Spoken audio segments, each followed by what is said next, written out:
Dairy. I love cheese. I love milk.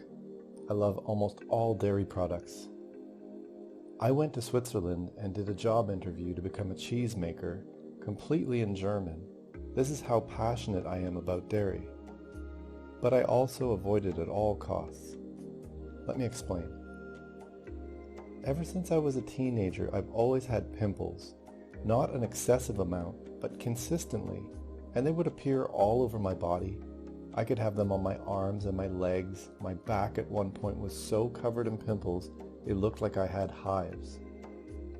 I had surgery 2 times on my face to remove large cysts that just kept reappearing. I've also always had dandruff, lots of it. My hair has always gotten so itchy, even after washing it thoroughly. I would often scratch my head so much that I'd be bleeding. My nose gets blocked very often. It used to happen multiple times a week, and my nose would literally just drip all day, and there was very little I could do to stop it. I could blow my nose 100 times a day and it wouldn't help. It would literally be dripping like a leaking tap. I bring all this up because dairy was the reason that all of these problems were happening, and it took me a long time to realize it. After avoiding dairy, all of the symptoms went away, and then whenever dairy entered my diet, they would return.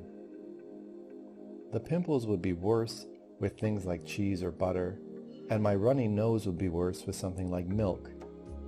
What was even more powerful was when I discovered raw milk, and I started drinking raw milk, producing my own cheese, yogurt, butter, etc., and not having any symptoms at all. On the left, you'll see photos from a cheese-making factory I visited in Switzerland, which sells a variety of raw milk products.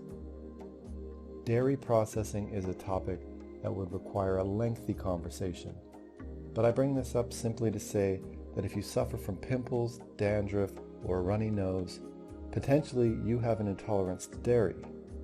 Of course, many other things can cause these problems. But this is one simple small change that can be made to someone's diet, and in the short term, they might discover that their symptoms go away when they stop consuming dairy.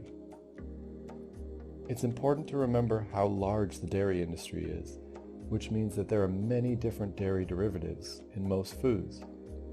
Of course, if something says dairy-free, that's the easiest way to ensure that you're avoiding dairy. But of course, you can also read the ingredients and double check on the internet what common ingredients actually contain dairy.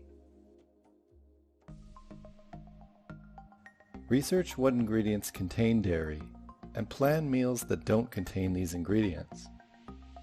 Remove dairy for 1 week and see what impact it has. See if there is any improvement. It could be that dairy doesn't impact you like it does others. We are all built differently.